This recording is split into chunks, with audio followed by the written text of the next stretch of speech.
और आपको बताए, धनी बनना हो तो बिल्कुल सरल उपाय है, अकाट्य उपाय है। धनी सब बनना चाहते लेकिन पाप करके बनना चाहते, अधर्म करके बनना चाहते, दूसरों को लूट करके। हाँ, बोले शॉर्टकट से, तो शॉर्टकट से ऐसा मरोगे कि फिर निकलने को नहीं मिलेगा इस माया समुद्र से। ध्यान रखना, ये जो सोचते हैं ना बहुत जल्दी धनी बन जाने के लिए, एक उपाय है, बहुत जल्दी कृपा हो जाएगी, बहुत जल्दी धनी बन जाओगे। क्या? संतों की सेवा शुरू कर दो। श्री नथियाबाई जी जब वृंदावन आई तो महिमा सुनने को मिली संत सेवा, तो उनका मुझ गरीब से क्या संत सेवा होगी। तो चून मांग के लाती, उपला बिन लेती, उससे रोटी बनाती, और कोई भिक्षा जाता होता करने, साधु बुलाए, ए बाबा आ जा, मोटी मोटी लाल लाल रोटी सेक कर पवाती।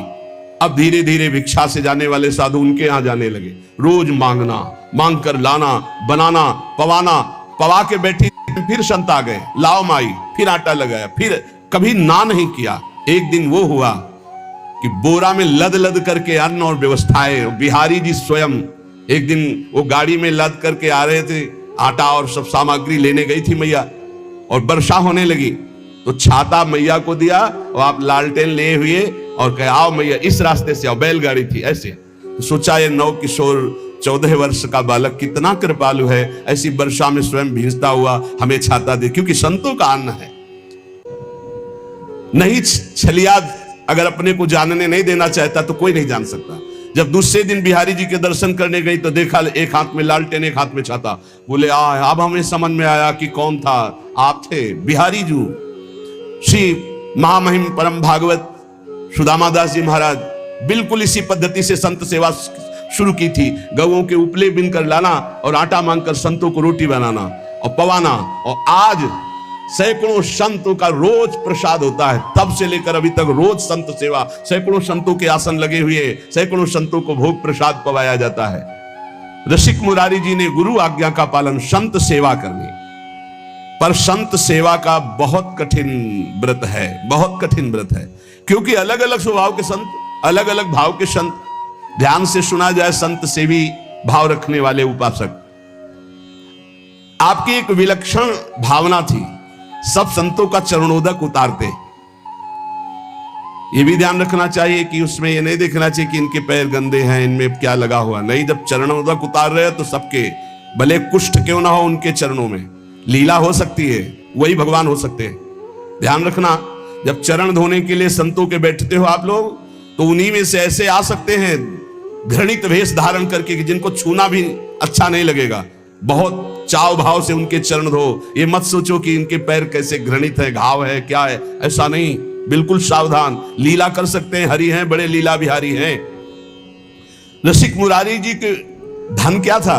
संतों का चरण उदक भर भर के माट में ऐसे ऊपर विराजमान किए आसन पे, और रोज उनकी परिक्रमा, रोज साष्टांग दंडवत, और रोज चरणामृत पान, रोज चरणामृत उतारवाना और संतों को भोग पवाना।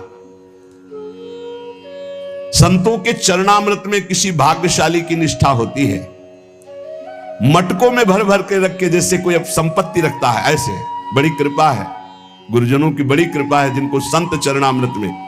और जब से वैष्णव मार्ग मिला तब से गुरु कृपा से नित्य चरणामृत मिलता है।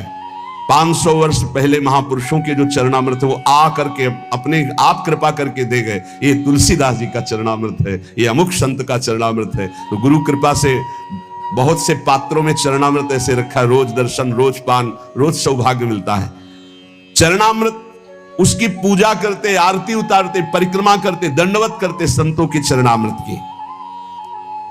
चरणामृत की निष्ठा, जबान में सबसे पहले चरणामृत। कई बार ये लीला होती, वहां अलग चरणामृत, यहां अलग चरणामृत रखा, पहले चरणामृत, फिर जो कुछ बाल भोग जो भी मिले, पहले चरणामृत, भोजन तो पहले चरणामृत।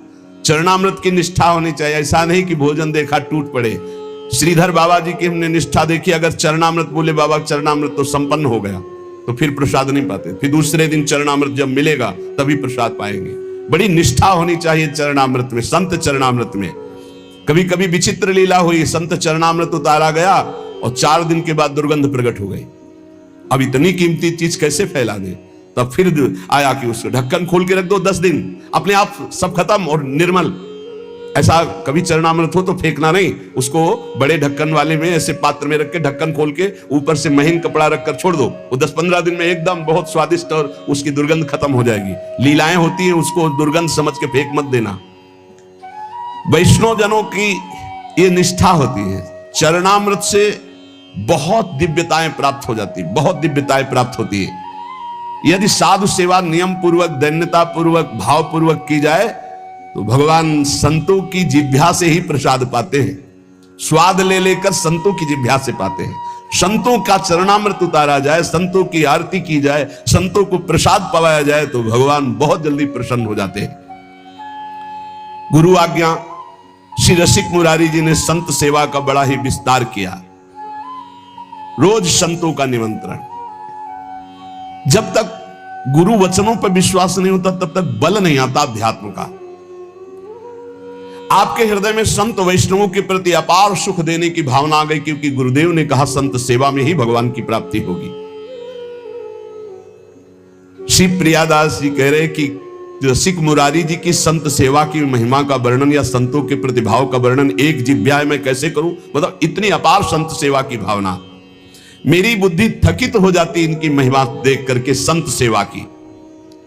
आप बड़े समारोह से श्री गुरु उत्सव मनाया करते थे, उसमें पूरे दिन कथा कीर्तन सत्संग भोज भंडारा होता रहता था।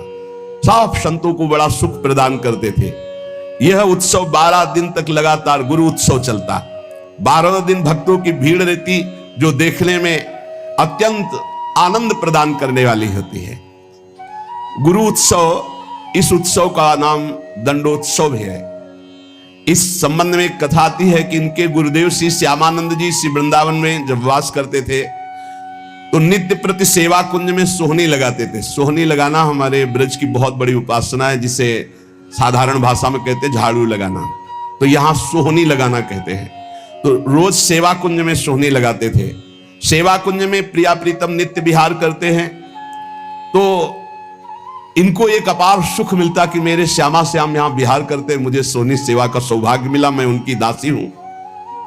बाहर वो सोहनी लगाते समय बड़े गौर से वो एक एक लता के नीचे एक एक चरण चिन्ह को देखते हैं, कहीं प्रियालाल के चरण चिन्ह तो नहीं है, कहीं किसी लता के नीचे प्रियालाल विराजमान तो नहीं हुई। प्रियालाल के चरण चिन्हों के कभी कभी उनको दर्शन हो जाते तो बड़े भाव में मगन हो जाते। कभी कभी युगल चरणारविंद के दर्शन होते। कैसे पहचान होती कि प्रियालाल के चरण चिन्ह? क्योंकि प्रियालाल के चरण में 19 चिन्ह हैं, चरण चिन्ह। सबके साधारण चरण ऐसे, प्रियालाल के चरणों में चरण चिन्ह हैं, उनको देखकर पहचान होती ये युगल सरकार के चरण चिन्ह हैं। बड़े भाव में मगन हो जाते सोहनी लगाते हुए। सेवा कुंज में सोहनी सेवा करते। एक दिन प्रियाजू ने इन्हें दर्शन देने की इच्छा की। सेवा में बड़ी सामर्थ्य, इसलिए कहते हैं कि वृंदावन में कहीं भी थोड़ी सोहनी लगा दोगे तो तुम्हारे भाग्य में सोहनी लग जाएगी, सब कूड़ा करकट अशुभ प्रारब्ध नष्ट हो जाएगा। श्री जी की इच्छा हुई दर्शन देने की, पर श्री जी सीधे दर्शन नहीं दे सकती। जब तक किसी सखी का कृपा प्रसाद नहीं प्राप्त होगा तो श्री जी इच्छा भी करेंगी तो दर्शन नहीं दे पाएंगे। इसलिए ये आचार्य रूपा सहचरियां, इनकी कृपा पहले प्राप्त होनी चाहिए, तब श्री जी के दर्शन होंगे। नहीं, श्री जी के दर्शन की एक मर्यादा है, बिना सखी के दर्शन के, बिना सखी अनुग्रह के श्री जी का दर्शन। इच्छा हुई श्री जी के दर्शन की तो डायरेक्ट आकर के दर्शन नहीं दिया। अनुग्रहमयी श्री जी ने पहले सखी की अनुकूलता हो, सखी दर्शन दे, तब दर्शन का विधान बने। एक दिन श्री जी ने जानबूझकर अपने श्री चरण का एक नूपुर छोड़ दिया सेवा कुंज में। अब प्रातः काल श्री श्यामानंद जी सोहनी लगाते थे, तो जे भी लगाया तो देखा बड़ा कीमती अद्भुत नूपुर, बड़ा आनंद मिल रहा है।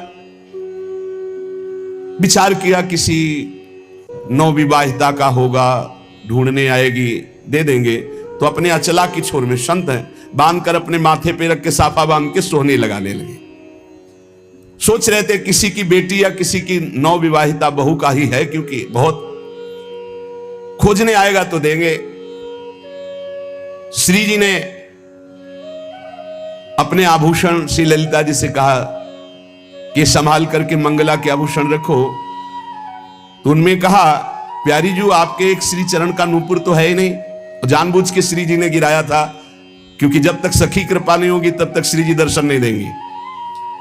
जाओ देखो सेवा कुंज में किसी लता के नीचे कहीं अरज कर तो नहीं गिर गया। ललिता जी ने खोज प्रारंभ की तो देखा श्री श्यामानंद जी वयोवृद्ध सोहनी लगा रहे हैं, राधा राधा सोहनी लगा रहे।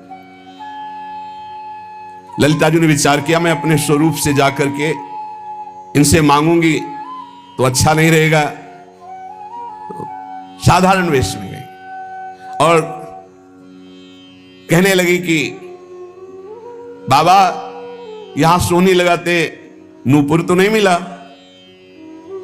यदि मिला हो तो मुझे दे दीजिए। तुम्हारा तो नूपुर नहीं हो सकता, क्योंकि साधारण वेश में ललिता जी थी। मेरा नहीं, मेरी बहू का है, लाओ।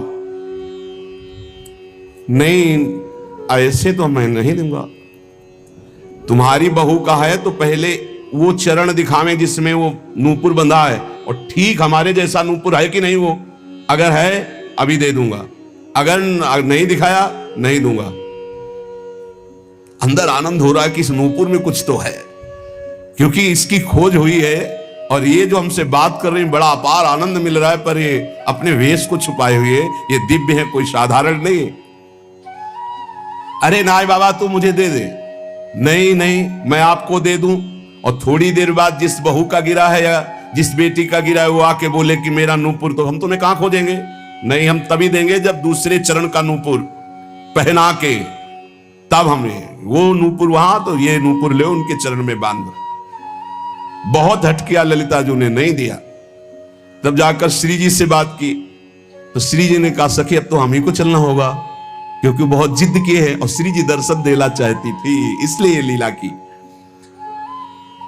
और सखी देखिए रोज मेरी कुंज की सेवा सोहनी सेवा करता है, चलो इसको निहाल करते हैं। देखो कैसी हमारी करुणामयी स्वामिनी, देखो नूपुर भी मिल जाएगा और रोज सोहनी सेवा करता है तो इसका फल भी उसको मिल जाएगा, मेरे दर्शन हो जाएंगे। श्री जी उतावली है दर्शन देने के लिए, इसलिए हमारी स्वामिनी जैसा स्वभाव किसका, सहज स्वभाव पर्यो नवल किशोरी जी को मृदुता दयालुता कृपालुता की राशि है, स्वयं दर्शन का विधान बनाती, अपने नूपुर छोड़ दिए। श्री जी ललिता जी के साथ आए। ललिता जी ने कहा देखो इनके चरणों की तरफ देखो, वो नूपुर है ना, ऐसा है ना नूपुर, उतारे देख, हाँ साष्टांग चरणों में लौट गए। श्री जी की करुणा देखी, इशारा किया मैं बांधू।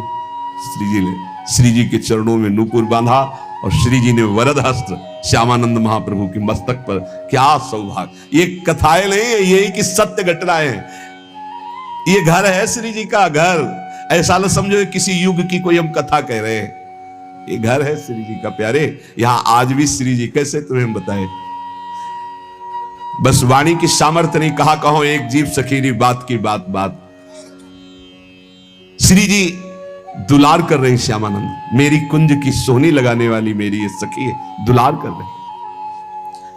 अपने कर कमल से श्री जी के अति दुर्लभ ब्रह्मेश्वरादि सुदरूह पदारविंद, उनमें नूपुर पहना रहे श्री श्यामानंद जी।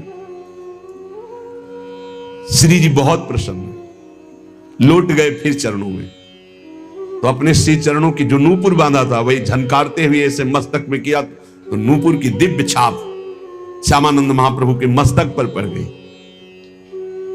अब तो प्रेम मगन डूबे हुए आए, तो उनके गुरुदेव श्री हृदयानंद जी ने देखा, श्यामानंद जी के मस्तक में छाप देख करके कहा कि ये आज कौन सी मस्ती है, और ये संप्रदाय के विरुद्ध छाप कैसी लगा ली। नूपुर की ऊपर से रज तो वैसे चिन्ह बन गए, ये मनमुखी मस्तक पर छाप कैसी जो हमने दी वो तो नहीं लगाई। अब उन्होंने जानबूझकर थोड़ी, ये तो श्री जी का कृपा प्रसाद प्राप्त हुआ था, उन्होंने कहा कि ये मनमुखी छाप गुरुदेव नहीं है, ये इष्ट देव ने छाप लगाई है। डांट करके कहा नहीं नहीं, ऐसा लगता है, देखो ध्यान से समझने की बात है कि भला श्री जी ऐसे कैसे, हृदयानंद जी ने सोचा ये बहाना बना रहा है, डांट कर कहा इसे सीख धो डालो। जो आज्ञा। श्यामानंद जी ने बहुत धोया, रगड़ रगड़ के, छाप नहीं छूटी। श्री जी की लगाई हुई चिदानंद छाप कैसे छूट सकती? गलती हो गई, शिष्य के प्रति गलती हो गई। वैष्णव ने कहा कि देखो हृदयानंद जी, आपने हम सबको एकत्रित किया था श्यामानंद जी को दंड देने के लिए, लेकिन आज हम आपके ऊपर दंड लगा रहे हैं क्योंकि आपने गलत किया। अपने शिष्य के माथे को इतना रगड़ा, रक्त प्रवाह, और वो कह रहे श्री जी ने किया, फिर भी आप नहीं मान रहे। तो तमाल वृक्ष से सुबल सखा प्रकट होकर के साक्षी दिया। तो अब ये दिव्य है जो वाणी आपके अंदर आकर विश्वास दिलाई, तो अब हम आपको क्षमा नहीं करेंगे। इसके प्रायश्चित में 12 दिन तक आपको संतों को प्रसाद पवाना होगा, अखंड 12 दिन कीर्तन चलेगा, भगवत चर्चा चलेगी, ये दंड है आपको। तो उस दिन से दंडोत्सव मनाया जाने लगा हृदयानंद जी के।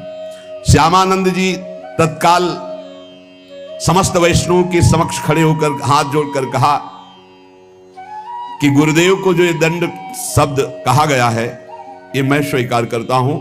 आज से ये दंडोत्सव मैं करूंगा। मेरे अहोभाग्य है, शायद गुरुदेव यही करवाना चाहते थे, इसीलिए ऐसा बोले। देखो, शिष्य में अब भी गुरु के प्रति दोष नहीं आ रहा। बलिहारी इसीलिए तो महापुरुषों के पावन चरित्र हमें शिक्षा देते हैं। वैष्णवों ने कहा धन्य है, धन्य है, धन्य है श्यामानंद जी, धन्य है तुम्हारी गुरु भक्ति, और संतों ने स्वीकृति दे दी। श्यामानंद जी बड़े उत्साह से 12 दिन तक उत्सव मनाते। यद्यपि वो एक बार के लिए दंड था, पर उसे प्रतिवर्ष मनाने लगे। और वही रसिक मुरारी के गुरुदेव है श्यामानंद जी, तो अब रसिक मुरारी वही दंडोत्सव मनाते। संत चरणामृत को ल्याओ जाए नी की भांति, जी की भांति जानिवे को दास ले पठायो है। आनि कै बखान कियो लियो सब साधुन को, पान करी बोले सो स्वाद नहीं आयो है। जिते सभाजन कही चाखो देहु मन, को महिमा न जाने कन जानी छोड़ी आयो है। पूछी कही कोढ़ी एक रहो, आनो ल्यायो पियो दियो सुख पाए नैन नीर ढरकायो है। उत्सव चल रहा था संत सेवा का। प्रसाद पवाने के पहले सब संतों का चरणामृत उतारा जाता था और सीधे वो चरणामृत रसिक मुरारी जी के पास जाता, और वो चरणामृत पी करके प्रफुल्लित हो जाते। आज जब संतों का चरणामृत दिया गया तो रसिक मुरारी जी बोले क्या बात है, आज संत चरणामृत में मुझे वो प्रफुल्लता, वो आनंद, वो स्वाद नहीं मिला। जितने वहां उपस्थित थे सब लोगों ने पान किया, उनका नहीं है तो ऐसे ही जैसे रोज उतरता है, उनका नहीं, आज हमें स्वाद नहीं मिल रहा है, संत चरणामृत का हमें आनंद नहीं मिल रहा है। भला और लोगों की स्थिति क्या कि वो इस बात को जान पाते। आपने कहा कोई अपराध कर दिया संतों का, किसी संत के प्रति तुम्हारी घृणा बुद्धि हो गई, इसलिए चरणामृत उतारने पर भी आज स्वाद नहीं मिल रहा। बुलाओ चरणामृत उतारने वाले संतों को। बुलाया गया। किसी संत के प्रति कोई अपराध? तो उनका एक संत आए थे, कोढ़ी, कुष्ठ था उनके शरीर में, पैरों में भी, तो उनका चरणामृत नहीं धोया और उनको हटा दिया। अरे इसीलिए ये अपराध समस्त संतों के चरणामृत का प्रभाव छीन कर दिया, वो स्वाद नहीं। भगवत प्रसाद चरणामृत का दिव्य स्वाद तो निष्ठावान पुरुषों को ही अनुभव में आता है। स्वयं रसिक मुरारी जी उठे और उन संत की खोज की, उनको बुलाया और उनका चरणामृत उतार कर, सोचो पैरों में गलित कुष्ठ, मवाद आदि, निष्ठा काम करेगी? शिष्यों ने तो इसीलिए हटा दिया था कि ये चरणामृत गुरु जी के पास थोड़ी पहुंचाएंगे। स्वयं रसिक मुरारी जी ने चरणामृत उतारा और चरणामृत पान करके नेत्र प्रवाहित करते हुए कहा, आज स्वाद आया है। हे ये संत निष्ठा, ये संत निष्ठा, संत सेवा बहुत कठिन है, ये बात ध्यान रखिएगा। हो सकता है आप चरणामृत उतार रहे हैं और आपको लात मार दें। कैसे उतारता है, इतनी जोर से उतारता है चरणामृत, आपको हाथ जोड़ के ही खड़े रहना है, खड़े रहना है। जी जी क्या, दुष्ट कहीं का, पाखंडी कहीं का, बोलना नहीं है। भगवान है, वो आए हैं तुम्हारी परीक्षा लेने के लिए। चरण धोए, उनको पवाया और फिर उनको, वो कोई और नहीं, स्वयं भगवान ऐसे क्षीणकाय दलिद्र के रूप में वे बस